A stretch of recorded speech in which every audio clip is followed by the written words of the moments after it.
Giovanni, ho una domanda per te.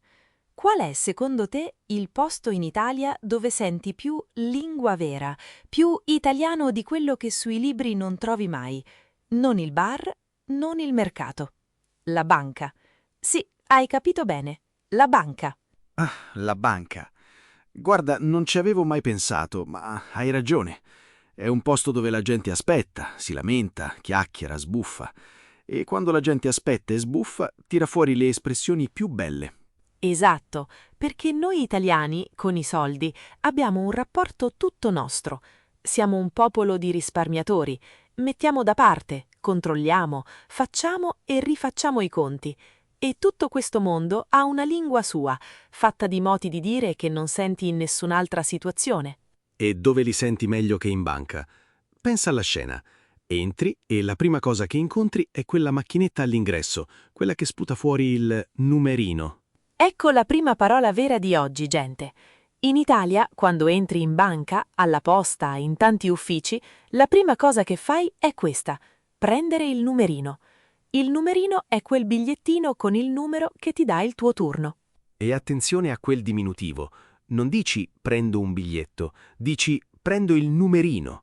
Numerino invece di numero. È tipicissimo, rende la cosa quasi tenera, anche se poi ti tocca aspettare mezza giornata.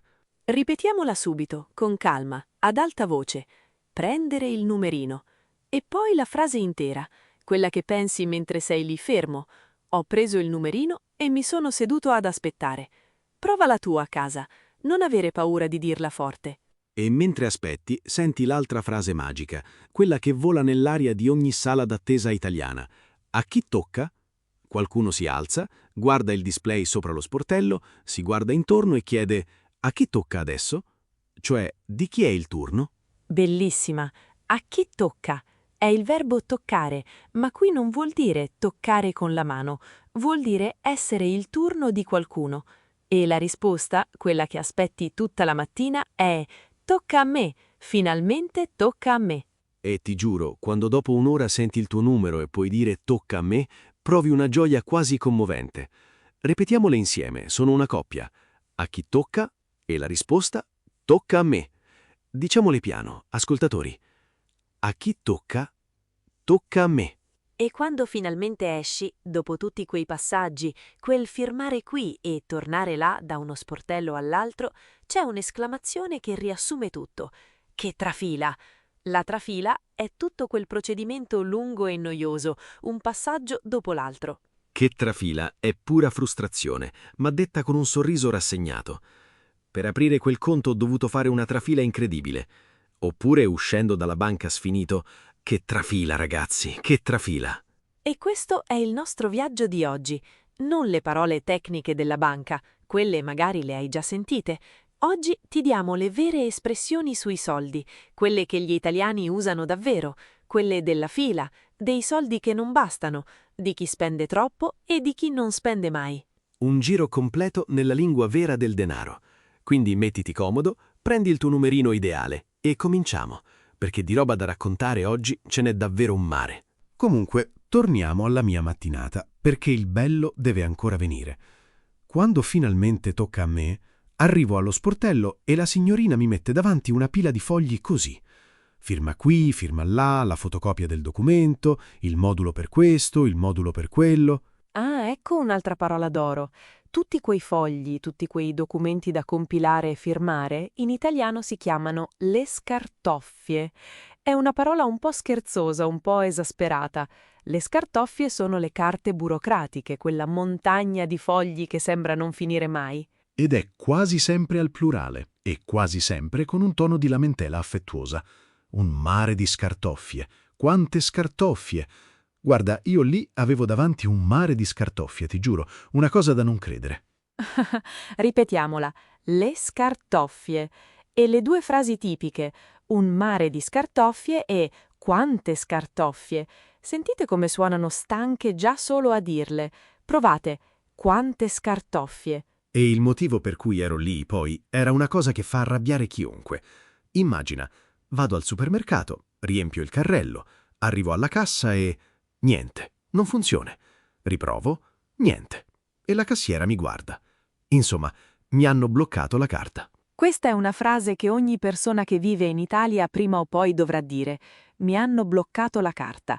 La carta di credito o il bancomat che all'improvviso non funziona più perché la banca l'ha bloccata, magari per sicurezza, magari per un pagamento sospetto. E nota bene la forma. Mi hanno bloccato. Chi? Non importa chi. È quel loro impersonale. La banca, il sistema, qualcuno lassù. Mi hanno bloccato la carta. Mi hanno bloccato il conto. È comodissimo. Non devi sapere chi è stato. Dici solo che è successo a te. Ripetiamola con calma perché serve davvero. Mi hanno bloccato la carta. E magari la scena intera. Sono andato in banca perché mi hanno bloccato la carta e non capivo perché. Diciamola insieme, ascoltatori. E allora chiedo alla signorina: scusi, ma perché me l'hanno bloccata? E lei comincia a spiegarmi di un pagamento all'estero, di un controllo antifrode, di una procedura di sicurezza. Parla, parla, parla, e io la guardo e, sinceramente, non ci capivo un H. Eccola, non ci capisco un H. Questa è oro puro. L'H è la lettera H, che in italiano non si pronuncia nemmeno. È muta, non vale niente. Quindi non ci capisco un H vuol dire non capire assolutamente nulla, zero, neanche una parola. È fortissima come immagine se ci pensi. L'H è la lettera più inutile dell'alfabeto, quella che non si sente. Quindi non ci capisco un H è come dire capisco meno di niente. Di burocrazia, di finanza, io non ci capisco un H, lo ammetto. Ripetiamola tutti insieme perché è liberatoria. Non ci capisco un H. Provate con qualcosa di vostro. Di tasse? Non ci capisco un H. Di quel contratto? Non ci ho capito un H.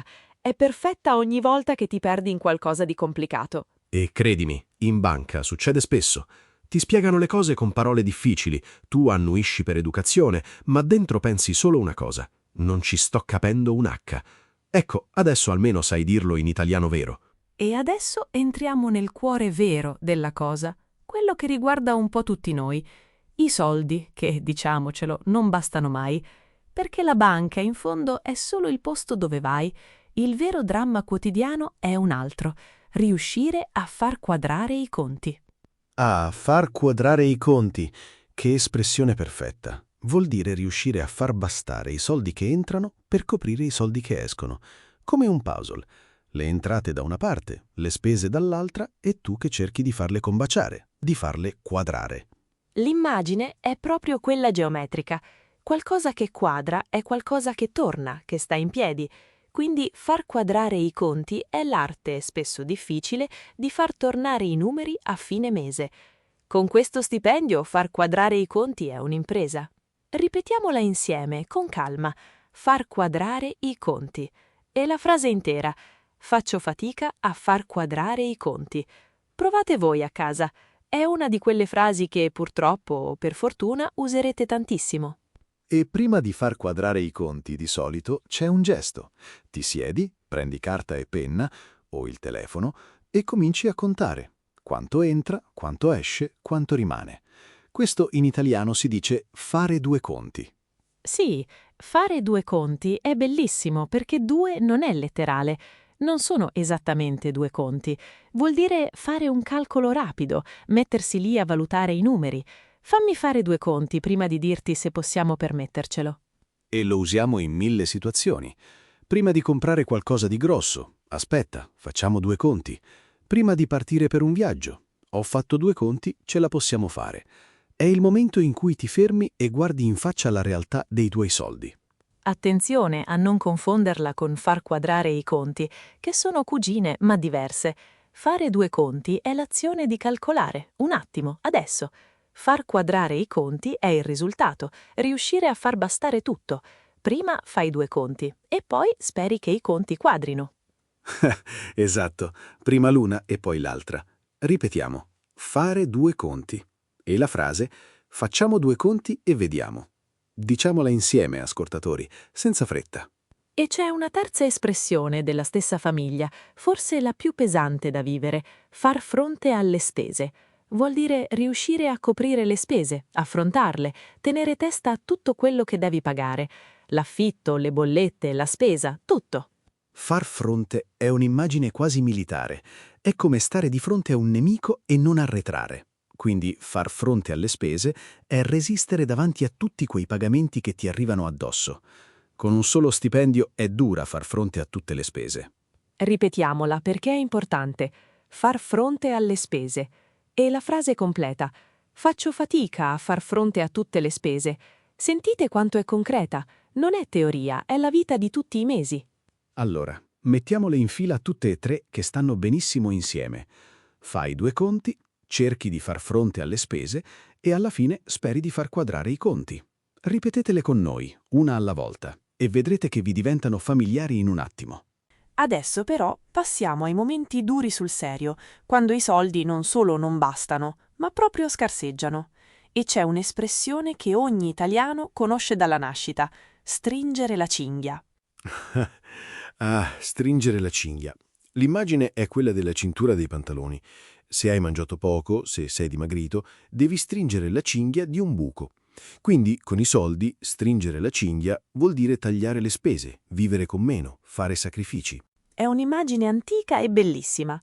Questo mese tocca stringere la cinghia. Vuol dire niente cene fuori, niente spese inutili. È la lingua di chi affronta un periodo difficile con dignità, senza drammi. Ripetiamola. Stringere la cinghia. E la frase: dopo le vacanze, tutti a stringere la cinghia. Provala tu a casa. È una di quelle espressioni che ti fanno subito suonare più italiano. Poi c'è quel momento sgradevole in cui controlli il conto e qualcosa non torna. Hai contato bene eppure mancano soldi, o ne mancano più del previsto. E lì dici: i conti non tornano. I conti non tornano, cioè i numeri non combaciano, c'è qualcosa che non va. Puoi dirlo sui soldi. Ho ricontrollato 3 volte, ma i conti non tornano.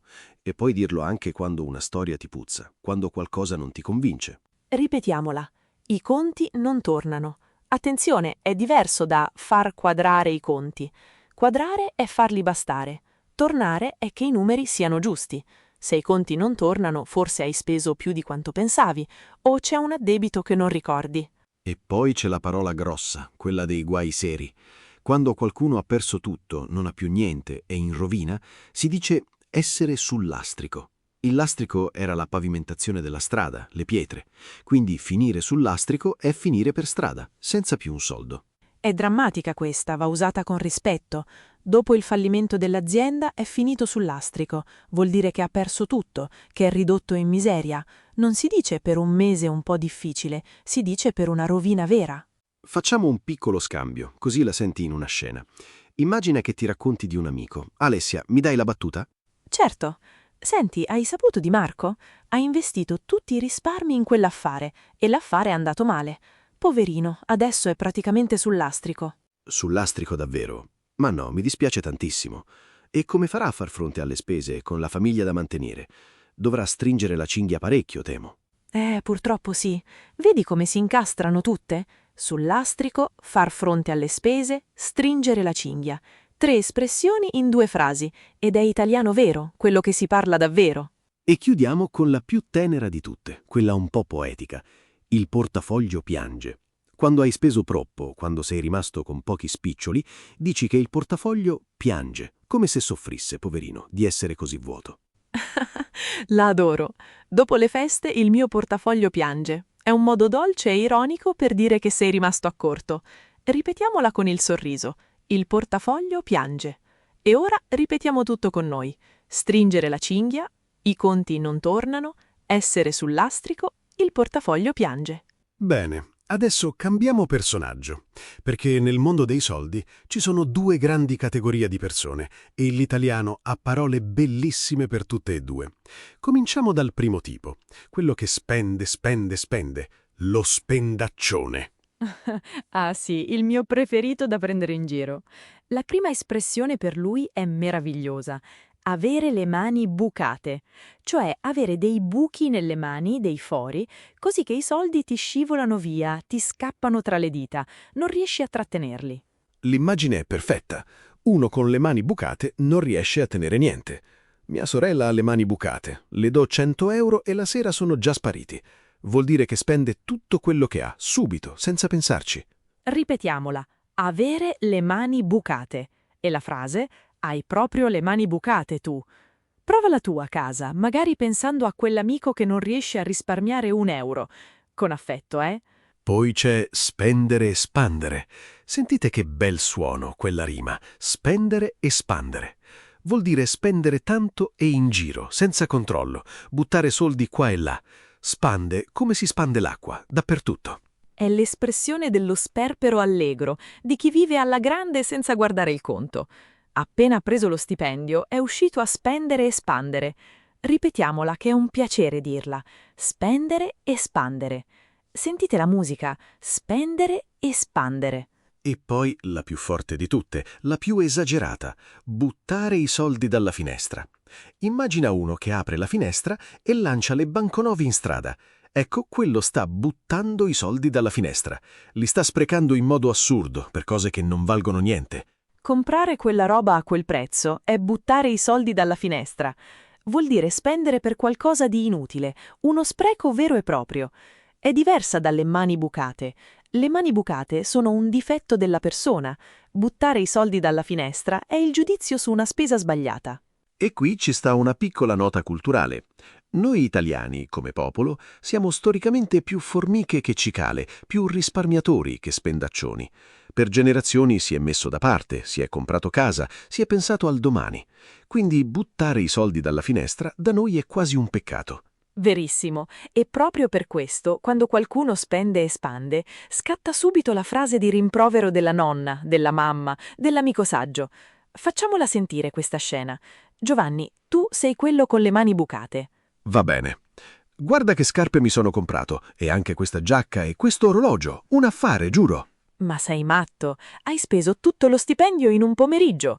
Tu hai proprio le mani bucate. Continui a spendere e spandere e poi a fine mese il portafoglio piange e vieni a chiedere i soldi a me. Ma la vita è una sola, no? La vita è una sola, dice lui, mentre butta i soldi dalla finestra. Ecco, questa è la scena perfetta. Ripetiamo insieme le 3 espressioni dello spendaccione. Avere le mani bucate, spendere e spandere, buttare i soldi dalla finestra. Con calma, ad alta voce. E adesso l'altro estremo, l'opposto dello spendaccione, quello che i soldi non li molla mai. Il tirchio, ma con parole più colorite. E qui l'italiano si diverte tantissimo. Cominciamo dalla più simpatica. Avere il braccino corto. Il braccino corto, adoro questa. L'immagine è di uno il cui braccio, quando si tratta di pagare, diventa cortissimo, non arriva mai al portafoglio in tasca. Non ce la fa proprio, poverino, ad allungare la mano per tirare fuori i soldi. È tutta nel diminutivo, braccino, invece di braccio, che la rende affettuosa e presa in giro allo stesso tempo. Quando c'è da pagare a lui viene sempre il braccino corto. Vuol dire che scompare al momento del conto, che paga malvolentieri. Ripetiamola. Avere il braccino corto. E la frase, ha il braccino corto, non offre mai un caffè. Provola tu, pensando a quell'amico, ce n'è sempre uno, che al momento di pagare guarda il cielo. Poi c'è la parola diretta, essere taccagno. Taccagno vuol dire avaro, spilorcio, uno che non spende neanche per necessità. È forte, un po' un'accusa. È così taccagno che riusa le bustine del tè 2 volte. Ecco, quello è un taccagno. E qui entrano 2 espressioni bellissime e perfettamente simmetriche, che ti servono sempre. Essere di manica stretta e essere di manica larga. Vengono dall'idea della manica di una veste. Se hai la manica larga, ci nascondi tanto, sei generoso. Se ce l'hai stretta, non passa niente, sei tirato. Sì, e non valgono solo per i soldi, attenzione. Di manica larga vuol dire generoso, tollerante, di larghe vedute. Di manica stretta vuol dire severo, avaro, rigido. Il professore di manica larga ti mette bei voti, quello di manica stretta te li centellina. Ma sui soldi funzionano benissimo. Con le mance è di manica larga, per le spese di casa è di manica stretta. E ripetiamole come coppia, che così le ricordi. Di manica larga e il suo contrario, di manica stretta. Diciamolo insieme, ascoltatori. E facciamo la scenetta classica, il momento del conto al bar, quando tutti fingono di non vedere. Giovanni, tu sei quello di manica stretta, con il braccino corto. Allora, ragazzi, io veramente non ho spiccioli, sapete com'è? Magari pago la prossima volta. Ah, ma certo, come sempre. Guarda, lascia stare, offro io, che tanto tu con quel braccino corto non arrivi mai al portafoglio. Sei di una manica stretta incredibile. Un giorno o l'altro devi imparare a essere di manica un po' più larga. E io sono taccagno, lo ammetto, ma almeno non ho le mani bucate come certe persone che conosco. Touché?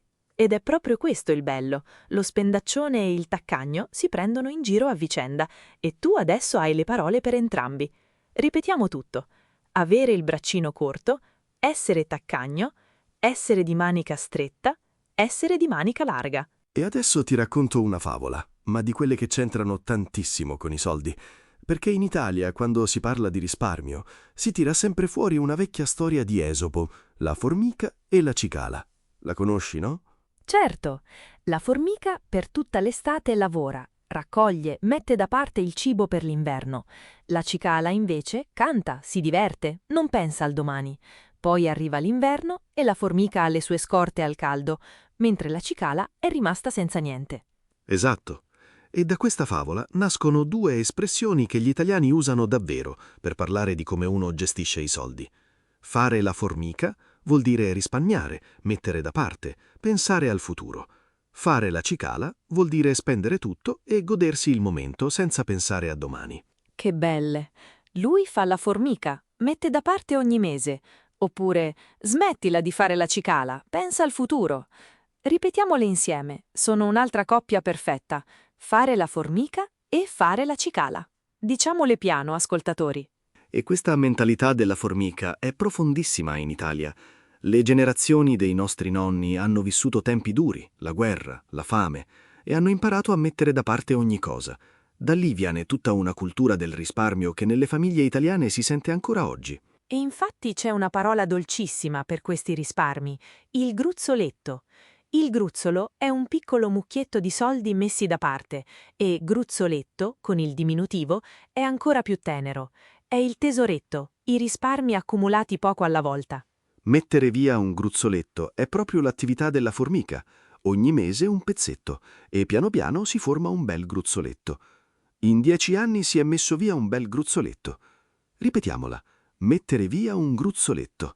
Sentite quanto è affettuosa. Gruzzoletto.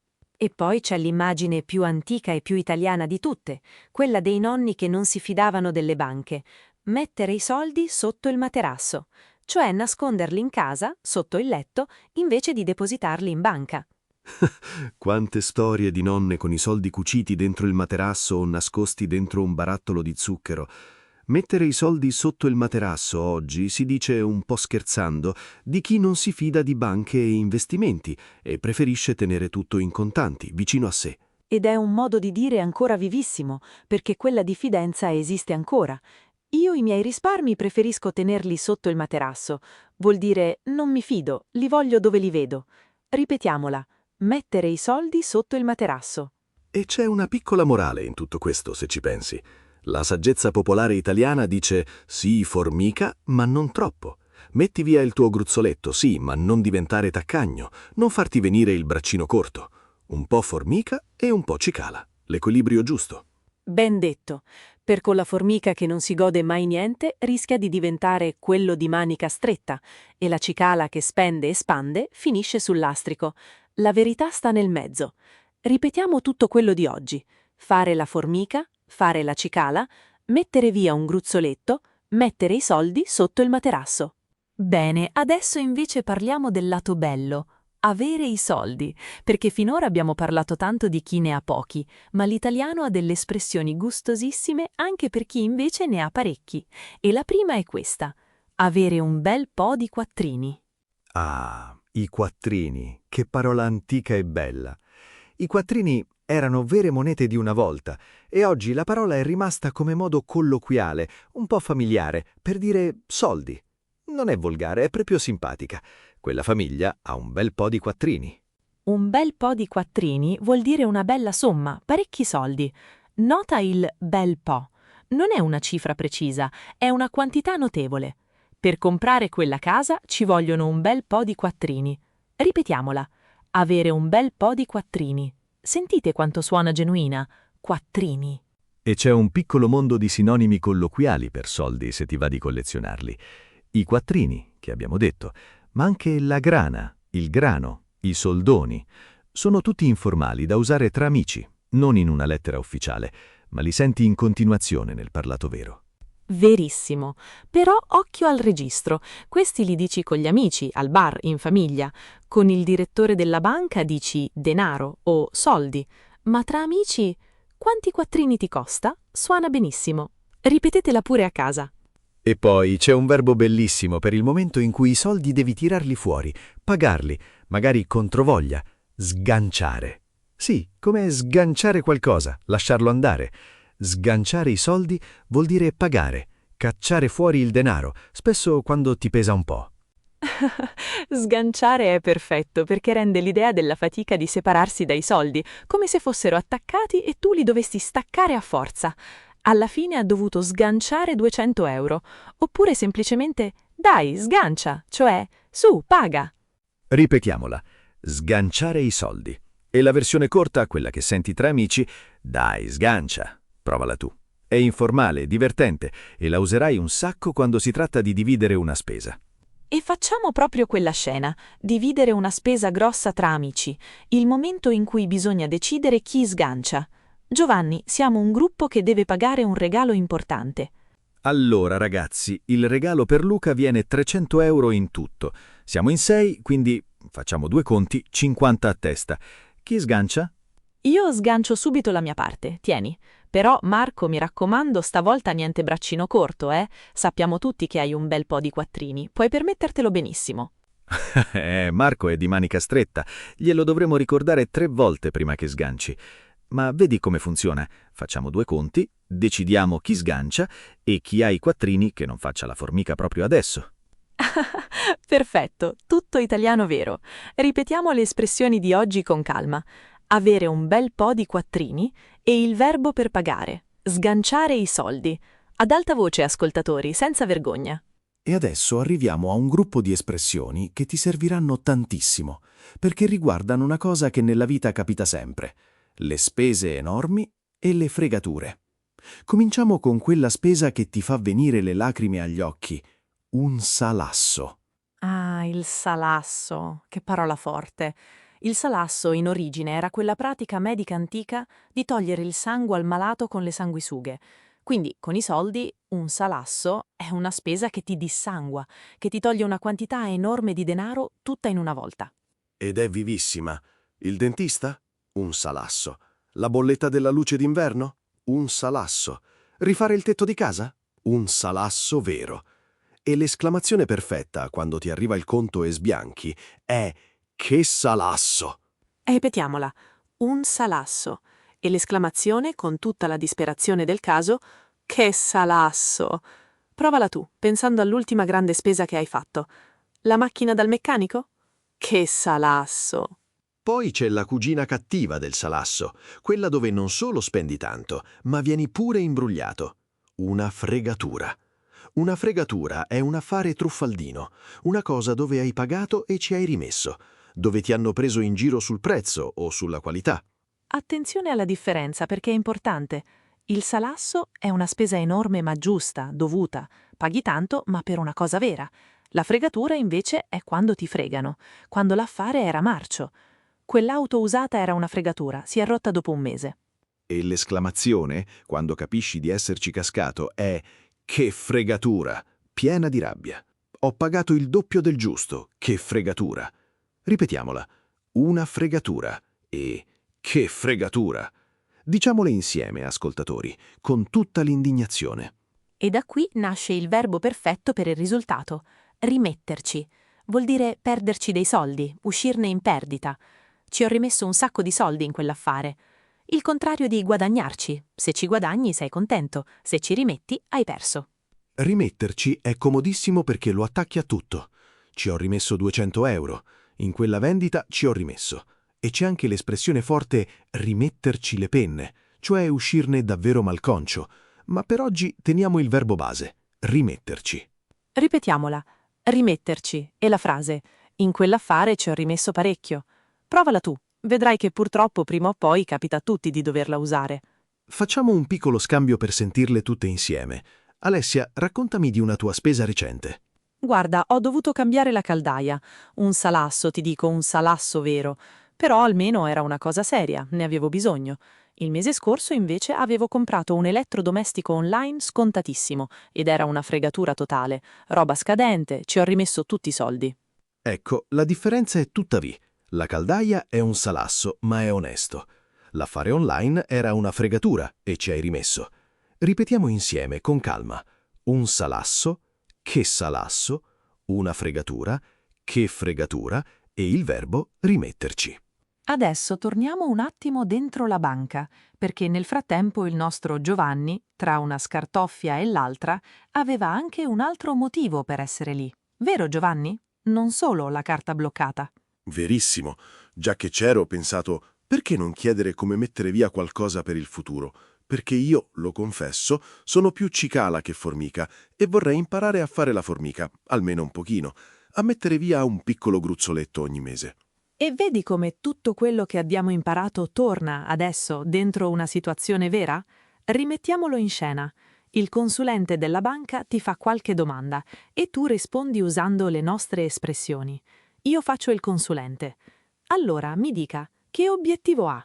Ecco, guardi, il fatto è che a fine mese faccio fatica a far quadrare i conti.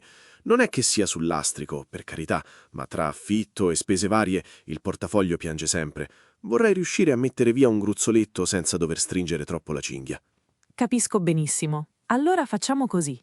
Facciamo 2 conti insieme. Vediamo quanto entra e quanto esce ogni mese e troviamo una cifra piccola da mettere da parte in modo automatico. Poco, ma tutti i mesi. È il segreto della formica. Non serve essere ricchi, serve essere costanti. Mi piace, perché io con i soldi ho sempre avuto le mani un po' bucate, lo ammetto. Spendo, espando e poi mi ritrovo senza. Non voglio diventare taccagno, non voglio il braccino corto, ma vorrei imparare a essere un po' più di manica stretta con me stesso. Ed è l'atteggiamento giusto. Non le sto dicendo di diventare avaro, le sto dicendo di trovare l'equilibrio, essere di manica larga quando serve, godersi la vita, ma anche fare un po' la formica, così quando arriva la spesa grossa, il salasso improvviso, lei non si trova sul lastrico. E se un domani arriva un imprevisto, tipo la macchina che si rompe e un conto salato dal meccanico? Esatto, quello è il punto. Se ha messo via il suo gruzzoletto, quel salasso lo affronta con calma, fa fronte alla spesa senza panico, senza dover chiedere soldi in giro. È tutta qui la tranquillità. Avere un piccolo cuscinetto per i momenti difficili. Sai che è la prima volta che, uscendo dalla banca, non penso solo che trafila. Penso, forse ho capito qualcosa. Poco alla volta, un gruzzoletto alla volta, si può far quadrare i conti anche con uno stipendio normale. Ed è esattamente il messaggio giusto. Vedete, cari ascoltatori, come tutte le espressioni di oggi vivono dentro una conversazione vera. Far quadrare i conti, mettere via un gruzzoletto, fare la formica, essere di manica larga o stretta, far fronte a un salasso. Non sono parole da libro, sono la vita di tutti i giorni. E adesso che le abbiamo viste tutte in azione, è ora di allenarci sul serio, perché sentirle è una cosa, ma tirarle fuori al momento giusto è un'altra. Quindi prepariamoci, sta per arrivare la parte del gioco, quella in cui la palla passa a te. Allora, funziona così. Io ti descrivo una situazione, in italiano semplice, e tu devi indovinare l'espressione giusta. Giovanni risponde per primo, così hai un modello, e poi ripeti tu a casa, ad alta voce. Pronti? Prima situazione. Una persona che risparmia con pazienza, mette da parte ogni mese, pensa al futuro. Come si dice che fa? Fa la formica. Quello che risparmia e mette da parte fa la formica. E se invece spende tutto e si gode il momento senza pensare a domani, fa la cicala. Ripeti tu adesso. Fare la formica, fare la cicala. Bravissimo. Seconda situazione. Una persona che spende tutti i soldi che ha, subito, e non riesce mai a tenere niente. I soldi le scivolano via. Come si dice? Ha le mani bucate. I soldi le scivolano tra le dita. Ha le mani bucate. Ripeti a casa.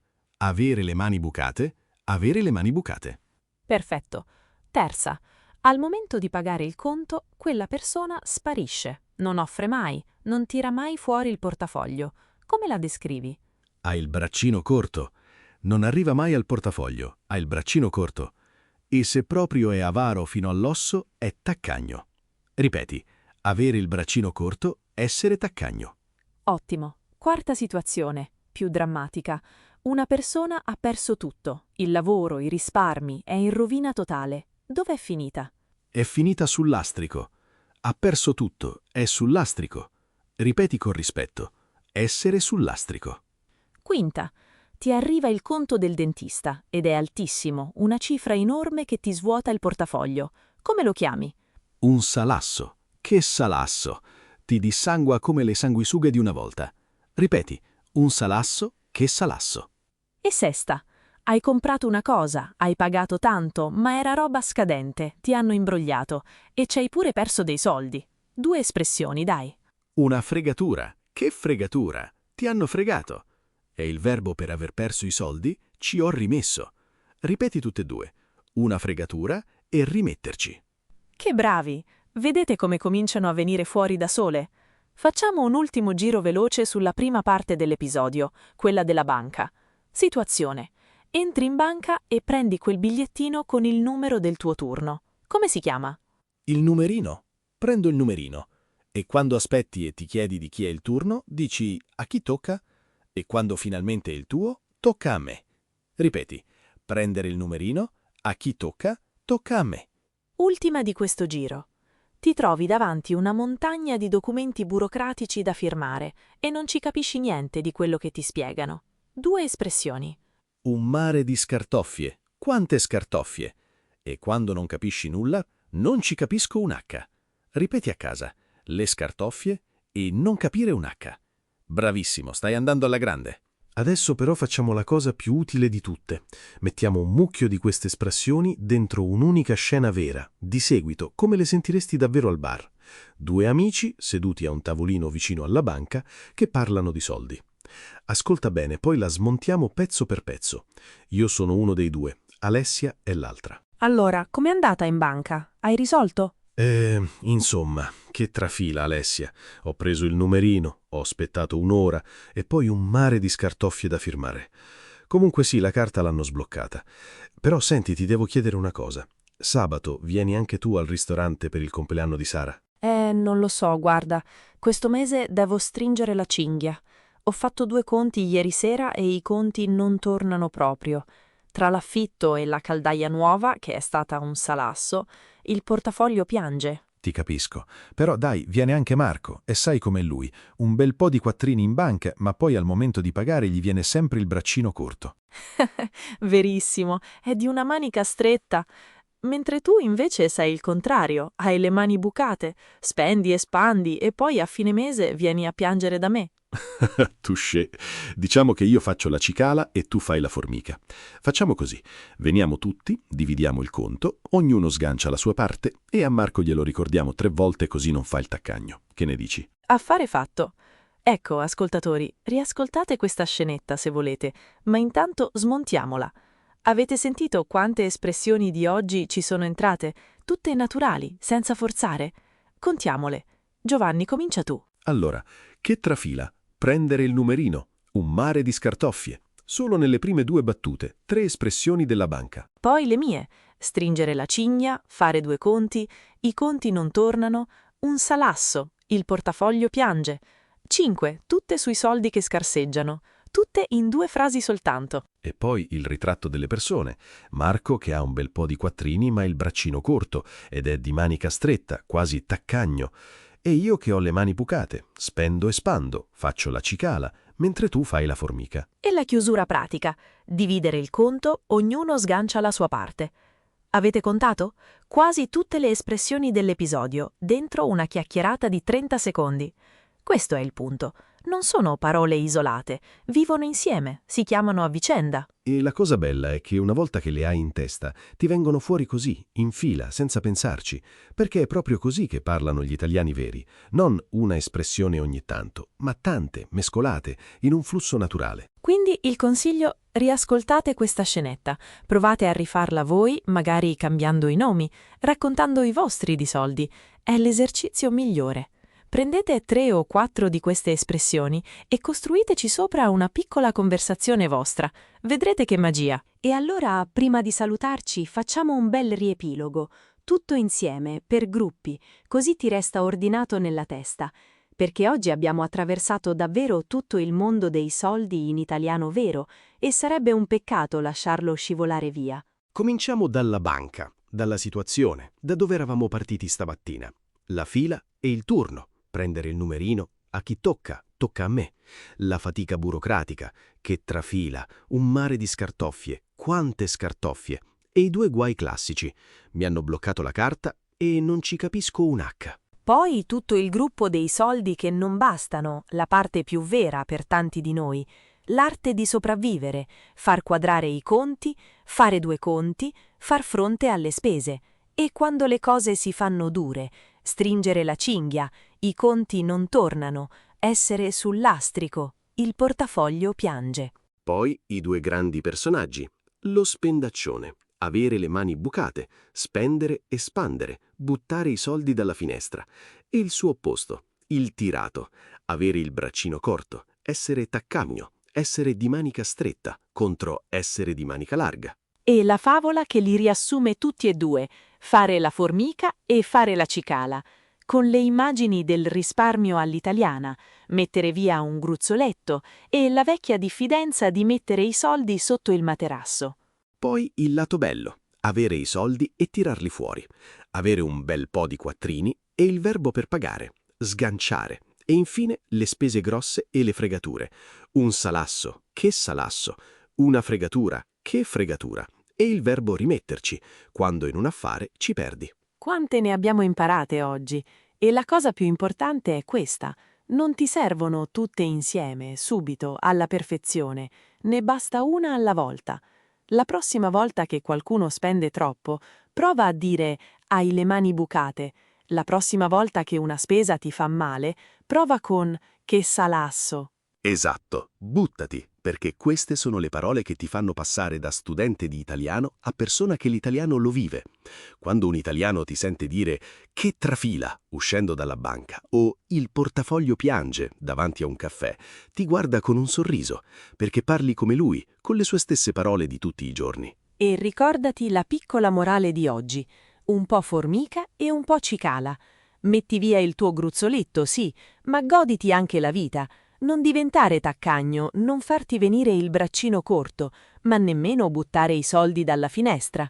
L'equilibrio, sempre l'equilibrio. Noi ci fermiamo qui. Grazie di cuore per aver passato questo tempo con noi, per aver ascoltato fino in fondo. È stato un episodio lungo, lo so, ma pieno di roba vera, di quella che ti serve davvero. Allenati con queste espressioni, provale ad alta voce, magari mentre cammini o mentre lavi i piatti. Costruisci le tue frasi, le tue scenette, e vedrai che poco alla volta, un gruzzoletto di parole alla volta, l'italiano ti verrà sempre più naturale. Noi torniamo presto, con un altro pezzo di vita vera in italiano.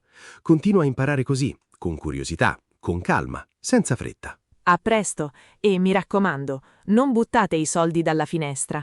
Un abbraccio e alla prossima.